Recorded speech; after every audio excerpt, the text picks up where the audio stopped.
Hello and welcome to The Resource, the podcast propelling employer brands to recruit smarter and retain better. I'm your host, Priscilla Peters. And I'm your other host, Scott Dismuke. And Priscilla, as we're recording this, we're a week into the Olympics. Yes, I'm here for it.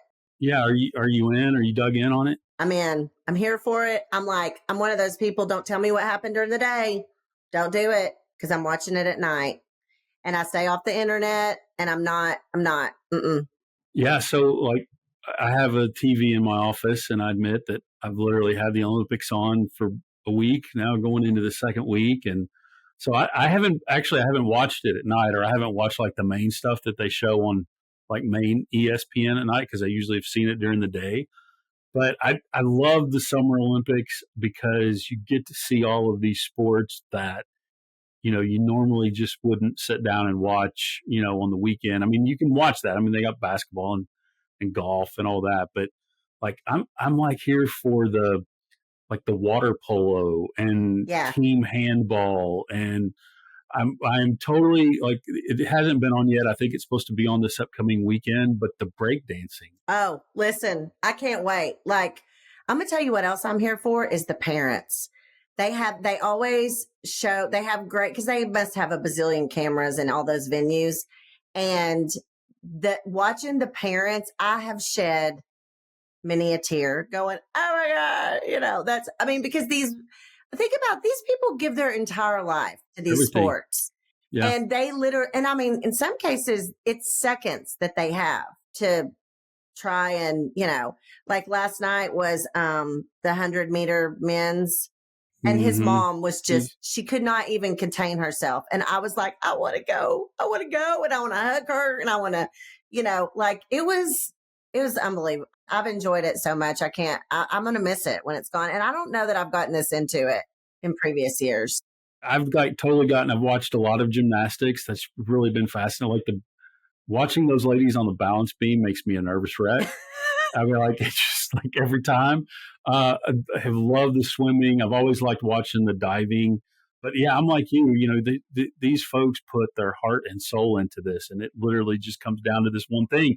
And it's because it's every 4 years. It's not like it's every single year. And so you see the heartbreak when they lose, but just the pure joy when they win is pretty amazing. And in 4 years, it's going to be here in Los Angeles. No, that's going to be interesting. Yeah. Yeah. Do you know one of the sports they're adding that's going to be here in Los Angeles? I do not. 7-on-7 flag football. Have I ever told you that I played flag football in college? Oh, yeah. Yeah. You've definitely talked about that. So we'll have, so I got to know. So if you were going to be in the Olympics, yeah. What sport would you play? Well, apparently flag football, because no, I'm just kidding. But do I need to try out is the real question. Like, do I need to be training over the next 4 years? Is this what you're telling me? I'm just saying if you could choose just say, okay, I'm going to be in the Olympics, what would you choose? I would choose, I might choose break dancing, even though I haven't watched it yet, but I feel like my skill set lends itself mostly to that. However, I would pay to see you do that. Listen, I think I would do that. Would be, but this year, it would probably be gymnastics. Back in the day, I could tumble, like not like Simone Biles. Let's be real, but I could do like back handsprings for days back in the day. My daughter thinks that's so funny, but I did try to show my daughter how to do a cartwheel when she was 6. Have I ever told you this story? No. Okay. So real quick, I know we're on time here, but she was trying to do a cartwheel and it was pitiful. And I was like, no, you got to do like a windmill, like hand, foot, like I'm trying to tell her. She was like, well, do it, Mom. Listen, don't challenge me. You know what I'm saying? Now, granted, she's 14. This was 8 years ago. So my physique was a little better than it is now. Okay. And so I did a cartwheel and I was like, now I did it. But it felt like somebody punched me in the stomach and I was like, okay, that's how you do it, and I like walk it off. And so, haven't done it again. Won't do it again since, but I would say gymnastics. You did it once. But I might start training for flag football. So, What was that Toby Keith song? good as I once was, but Exactly. or I'm good once as I ever was, or something like Yes. that. I'm like, yeah, Yes. I can do it one time. Yeah. No, so I think, I played tennis in college, so that's Oh kind of the yeah. logical answer. But I think outside of that, I think I would love to do water polo. I Dude, just think that that I think that would be. I mean, the fact that you have to sit there and like they're treading water the whole yeah, time. that's Now insane. I wouldn't Insane. like the people hanging over me and trying to drown me. I would probably get whistled out and have to go. But I would gladly take a penalty in water polo because all those guys just get to do is go over and rest.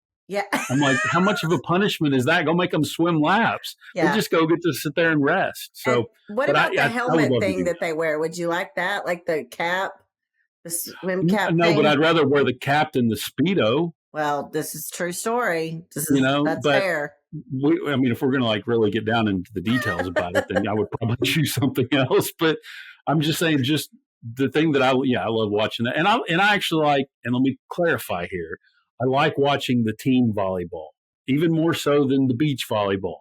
I think volleyball is extremely fascinating to watch. I love watching Yeah. that. Volleyball's like really popular with the young kiddos. Like all Stell's Well, friends play a that's lot of why I like volleyball. it because I'm young and hip like that.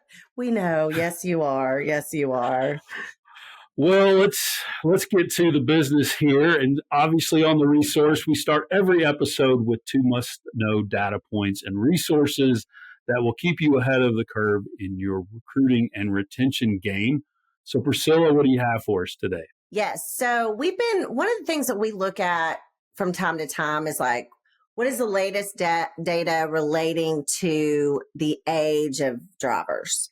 And the IRU just came out with some numbers. Like they had a lot of European numbers, which by the way, Europe struggles worse than we do in this category. Like they have a significant driver shortage and issue just like the United States, but their aging workforce is even a tougher challenge than ours. But one of the things that they had in that information that we saw, and we included this in our Q2 data download that came out, and we can link that in the show notes so you guys can download that if you haven't already.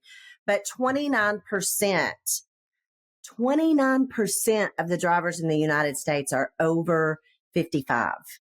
That to me is, and listen, we've been talking about this for years, but the reality is at some point, this is going to be even more significant when we look at because what's ended up happening is those who are retiring out or aging out, however, you want to put it, it does not match those that are entering in. Those do not equate. And matter of fact, I was on a call. We work with a lot of schools, truck driving schools, and the other day I was on a call and they were just talking about how it's difficult to get folks to want to join the industry and go through the training and understand the regulations, and all the things. And we're going to have an upcoming episode where we're going to talk to an expert about this. But I just think when you think about it, almost a third of the drivers are over 55. We have to do better as an industry at getting, and I don't even think it's at the carrier level. Yes, you certainly as a carrier should be doing things. Honestly, I would for those that are listening that work for carrier in recruiting or retention, look at the age of your fleet and see where you fall. And then that's going to tell you what kind of how you need to work on that. And, some things to think about is just like developing specific driver personas for specific age groups that you want to target, just some things like that. But I was just like, whoa, 29% over 55. Like that was, and we all know that this is a major, major issue, but this is really sneaking up on us in a way that I don't know that we're going to be able to keep up from a pace standpoint of bringing new folks in the industry. So it's something we need to keep our eye on for sure. Yeah, and I think we're going to have to just look not only at the age, but just the generational shift in what, these folks that are, as you put it, aging out of the workforce, and what attracted them to the trucking industry versus the younger generation that's coming in, because we've seen some data on that, and you make a good point, because one of the data points that we've seen on that is the younger generation, they want more time at home, or more, through the house more.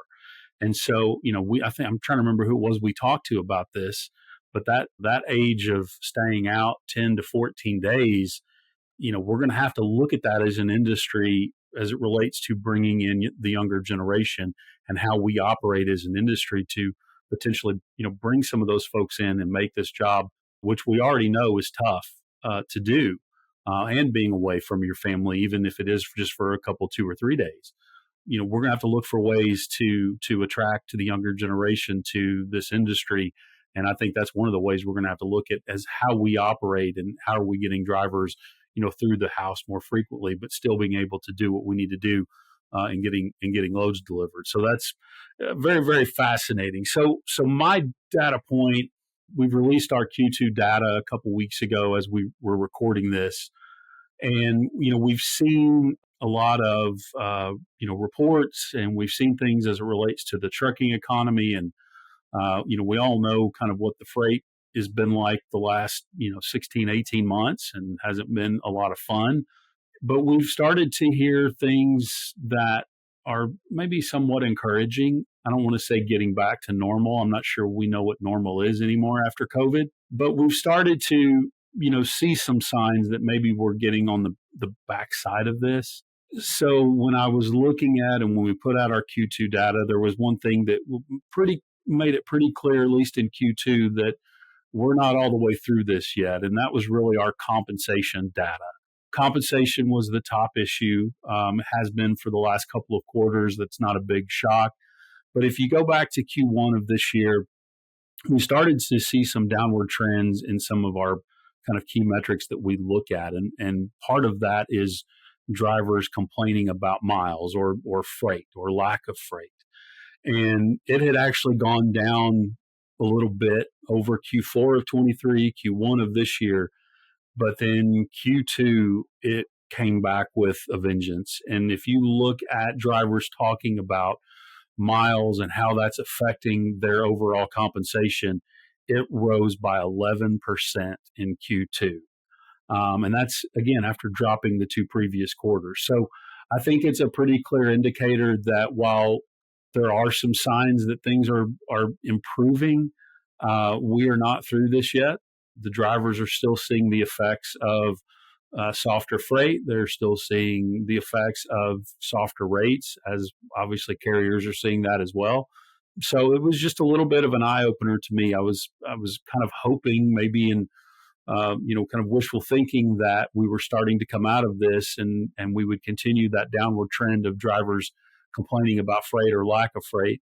And that did not happen in Q2. So it'll be interesting to see what happens in Q3. We've had several folks tell us that, the closer we get to the end of Q4, kind of your more typical seasonality, it comes to freight.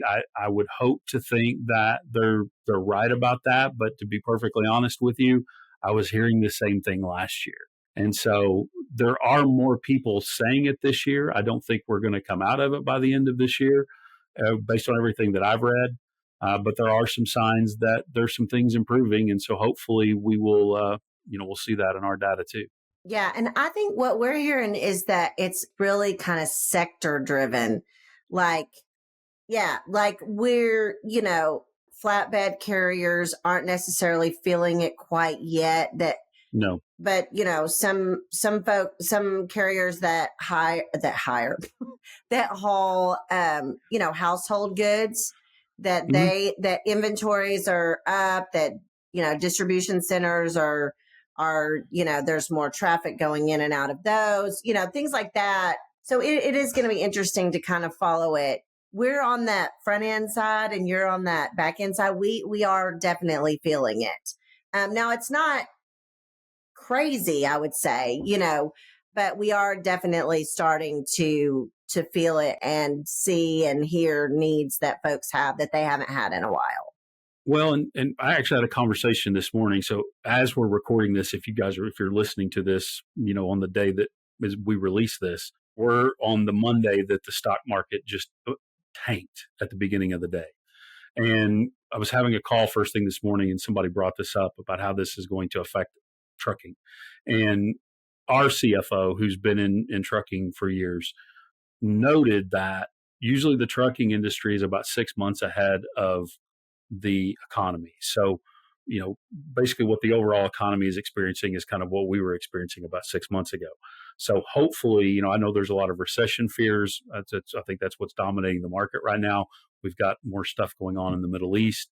So you got the global political side of things that obviously affects the market, just the uncertainty of the election. So I just think there's a lot out there. You mentioned flatbed. I can tell you for certain with folks we're working with in the flatbed, they have not seen it yet. They're struggling for sure. And I think until we can get the Fed to lower interest rates, so people will start, building houses again, I think that's going to happen. Now, I'm hearing in September that there's a chance that the Fed may drop interest rates by, half a point. So that would be a good start. But I just think, I think we got to get through the election, to be perfectly honest with you. I just think the uncertainty of the election and everything that's going on there, I think once we can get through the election and kind of see where, from a policy standpoint, things are going to go, I think that will maybe, not everybody's going to be happy. We know half the country's going to be upset regardless of what happens in November.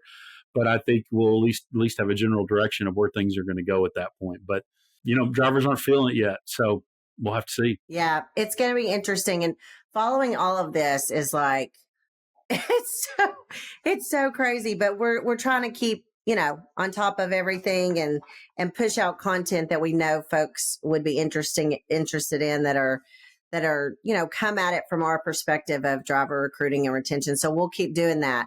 But listen, we have a guest today that I'm really excited about. You want to get to that interview? Yeah, let's bring her in. All right. All right. So today we have a very special guest joining us, someone who has been making waves at CRST, one of the nation's largest privately held transportation and logistics companies.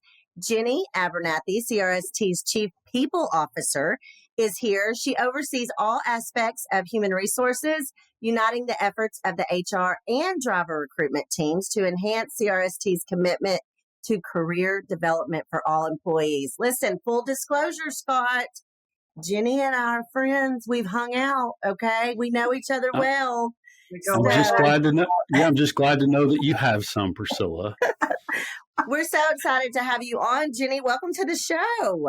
Thanks, guys. It's great to be here. Yeah, and we're super excited to have you here. But first, we have to put you through the ringer a little bit.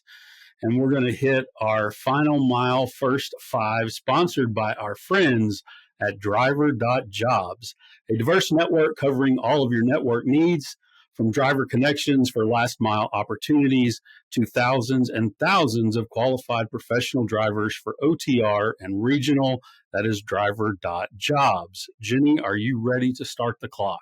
I think so. All right, let's get to it.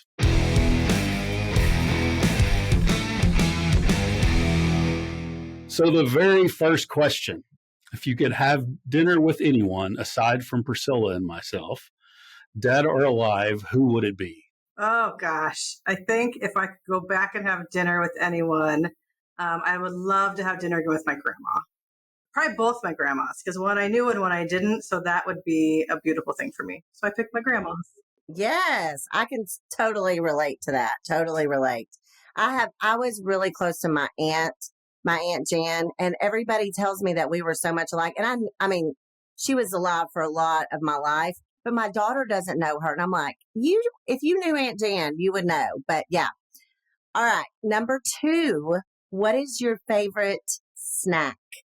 Oh gosh, salty and sweet. I have a snack. I don't discriminate on snacks. I won't turn away a snack, but I love a good peanut butter M&M, or maybe some pretzels, or both. Maybe some popcorn. I mean, I don't discriminate against snacks, but let's go with peanut butter M&Ms.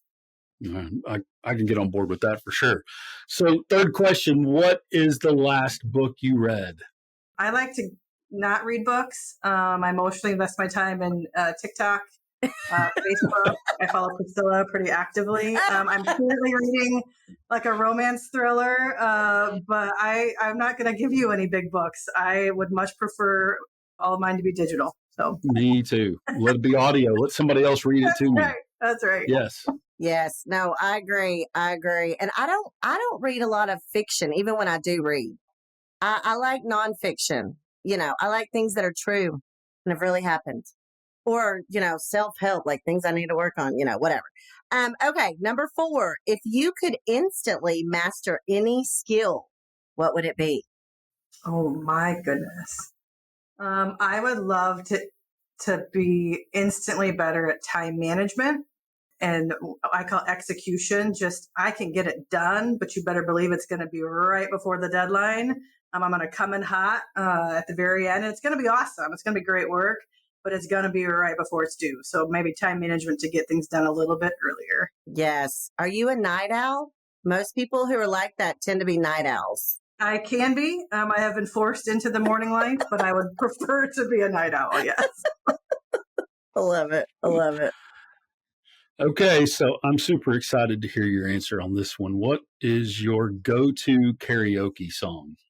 Don't Stop Believin', for sure. I will tell you, I am wicked tone deaf, so it's not good, and I haven't done it in years, but it's absolutely Don't Stop Believin'. Listen, that might be my all-time fave. I will tell you this, at the recruitment and retention conference last year, I will never forget. It was towards the end of the night at the party that we always have on Thursday night. We normally have a band, and they were playing Don't Stop Believin'. And I looked around, and there were like 200 trucking professionals singing it at the top of our lungs. And I thought to myself, is there anything better in life? There's nothing better. Like, no. This is I was like, I get to do, this is my job, is what I remember. Fun. We are fun. We're so fun. But I mean, we gotta hang on to that Don't Stop Believin', man. Listen, this industry. It was like, I even told my husband when I got home, I was like, babe, at one point I looked around and we were singing Don't Stop Believin'. When I tell you everybody knew every word. And if they didn't, they would have felt really not okay. Like they would have won. It was amazing in every possible way. So we completely, I agree. And I am tone deaf too. But Scott, you and I need to answer that question one day on the podcast, because I have very serious answers for that one. Yeah, see, and I don't, but I can make one up. Well, you told us one of your special talents was singing. I didn't say it was a special talent. I said it was secret. It was something secret that I did in high school. Prove it. High school. That's what I said. Yeah.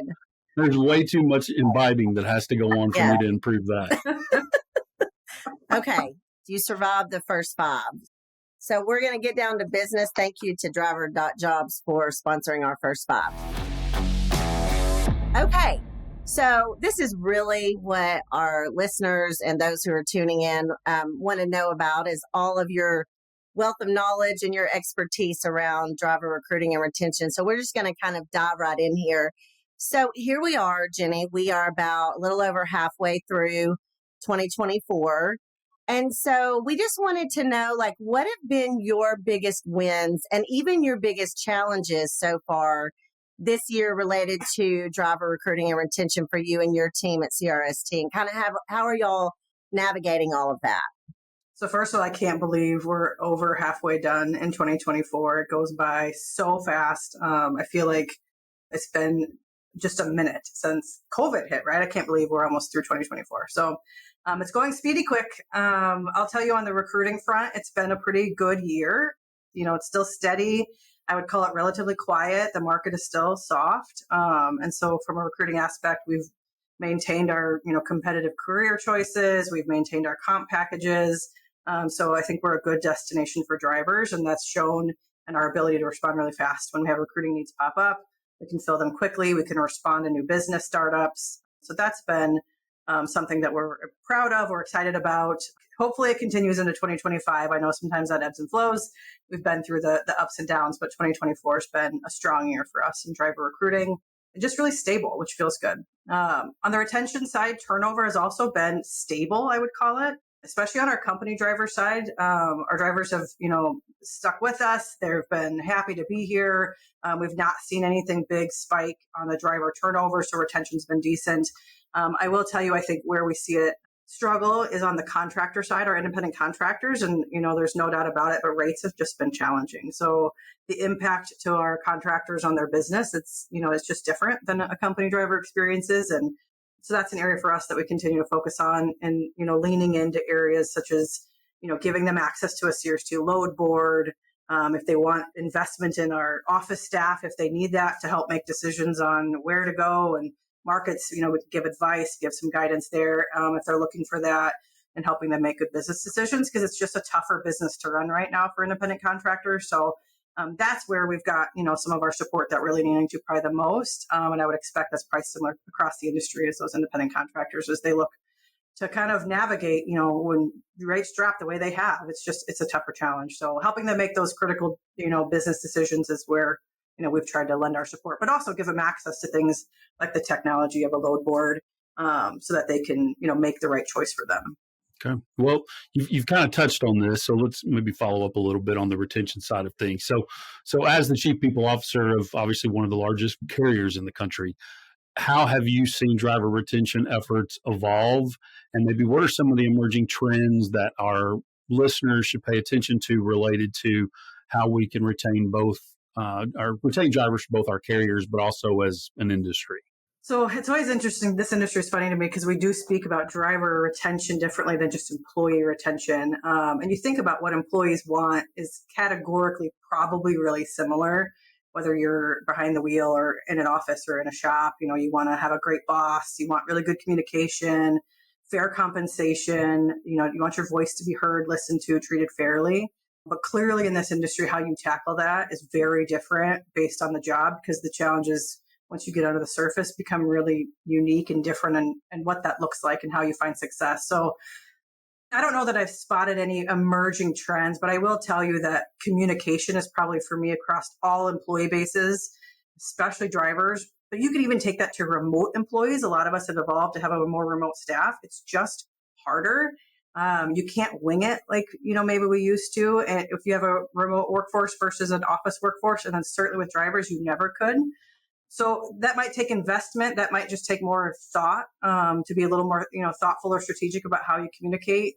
We've done more from a, driver mobile app to how do we get in front of them daily, or more frequently. A lot of your drivers, for carriers of our size, you're not going to see them every day. You might not see them every week. You may never see some of our drivers face to face.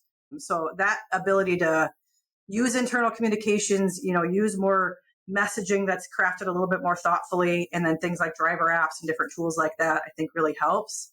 We had a carrier join the CRST family this past fall, BCB Transport out of Mansfield, Texas. And BCB does a beautiful job they have a broadcast that they do twice a day out to their entire organization.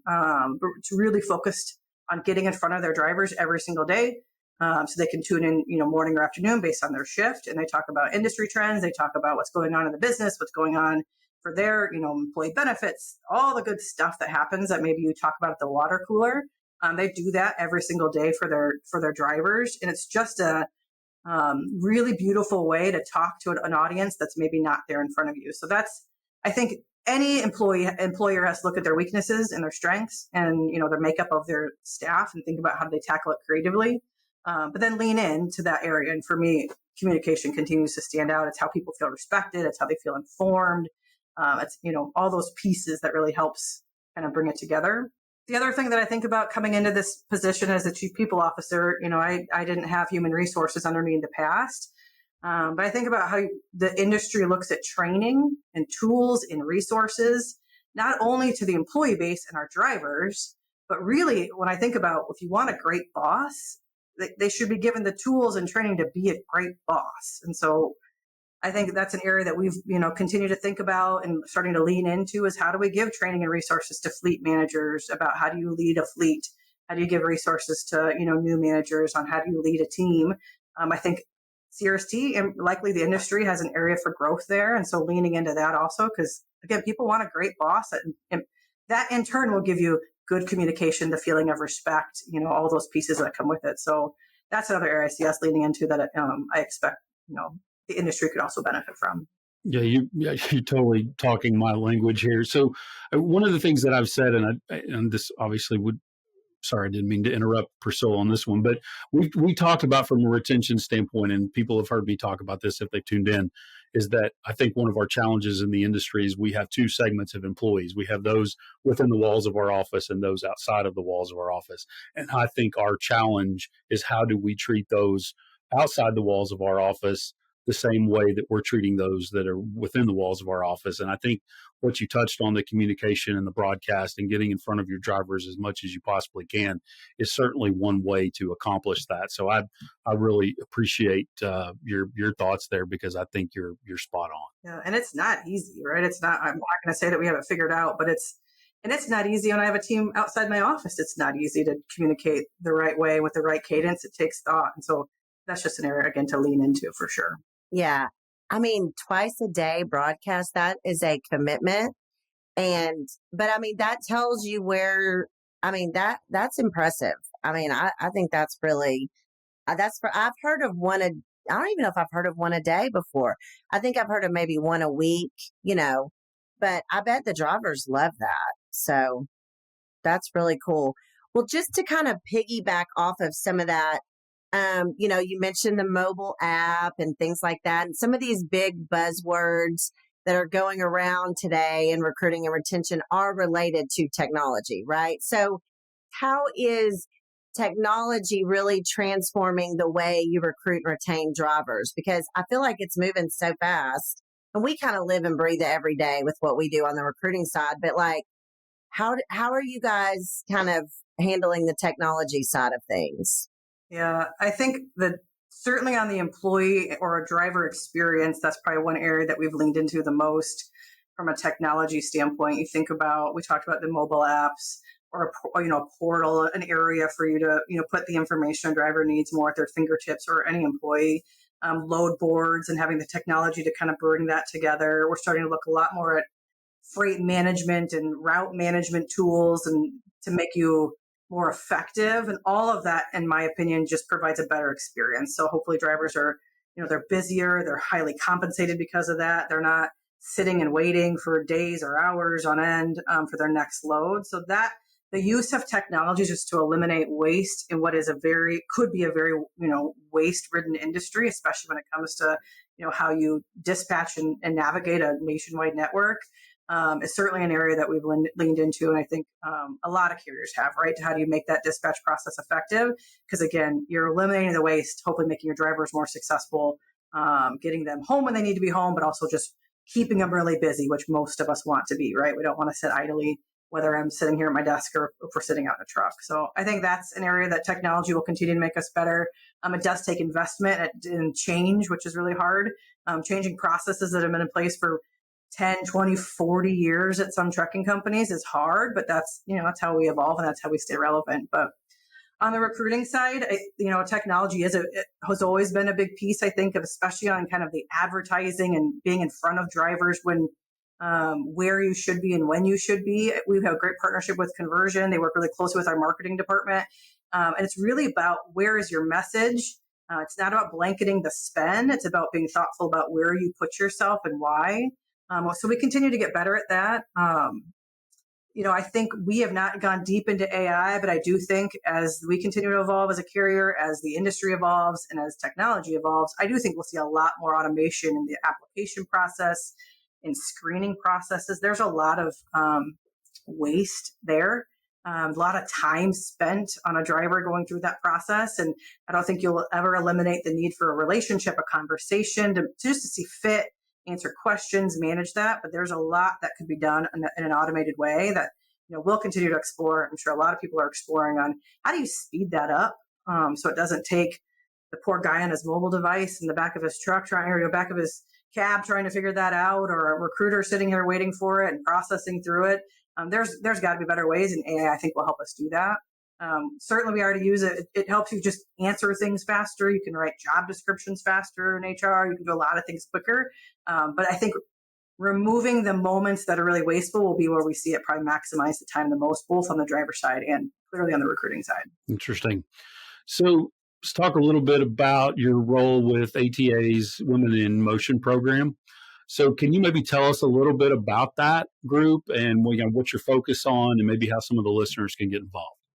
Yeah, so the Women in Motion is a part of the American Trucking Association. So the ATA, it's a council formed, really focused on supporting and promoting women in the trucking industry. We know women in the industry are underrepresented, not only clearly behind the wheel, right? We know very underrepresented behind the wheel, but also in all aspects, certainly in shops also, and then in the office and executive, all different levels of organizations. So Women in Motion is an organization we've pulled together to focus on, mentorship, programs to bring people together.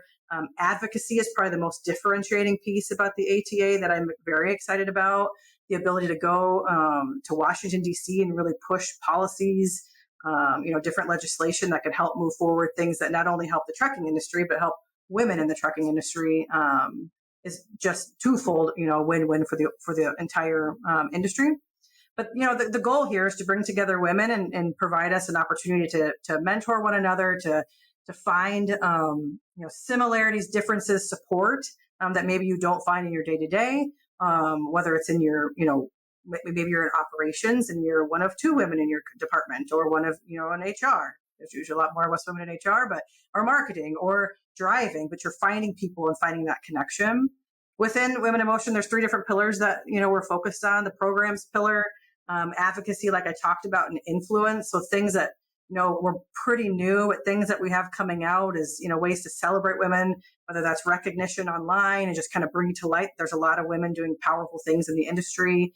They've got a great mentorship program that just kicked off. So bringing together people across the industry, bringing together in person from all walks of life, all different aspects of their career. Just a really great way to connect people differently than we've done before. We've done advocacy with a call on Washington already. We've put out an independent contractor booklet that we've left on the desks in Washington, D.C. to help move that forward. And then have a lot of women out there with speakers bureaus and symposiums that are just ready to come out and influence the industry through speaking out about what we do in the industry, how more women can be involved, kind of bringing that welcome arm out to say, hey, there's a lot of cool chicks out here. Come join us. We're going to do cool stuff. So it's available if you go to trucking.org, the ATA website. You can certainly find Women in Motion there. People can join as members, get involved.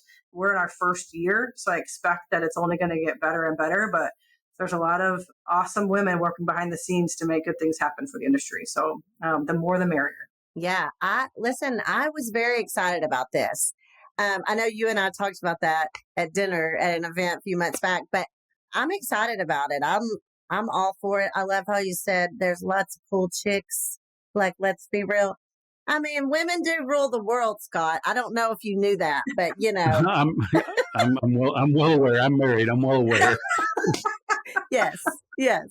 Well, this was great, Jenny. Thank you so much for letting us steal some time from you today. We enjoyed it. We may have questions on down the line, and we might say, hey, you want to hop back on for some questions, but it's great to get some insight from someone who, you're literally on the front lines in recruiting and retention every single day. And I get to see firsthand kind of how you guys, especially from the recruiting side, how you guys handle things and work. And it's always fun to watch and see. So we appreciate your time. Thanks for hanging out with us today.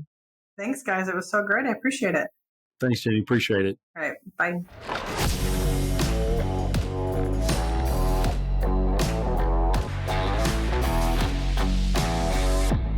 All right. Well, thanks for listening. If you enjoyed today's episode, give us a virtual high five by leaving a rating and review on your favorite podcast platform. And be sure to hit that subscribe button so you can never miss out on our latest episodes. And if you have any questions or feedback, you can reach out to us on social media, or you can drop us an email. You can find our email addresses in the show notes. But we'll be back next time with some more fun, some data and insights to help you ace your recruiting and retention game. Priscilla, I hope you have a great day, and we will see everybody next month.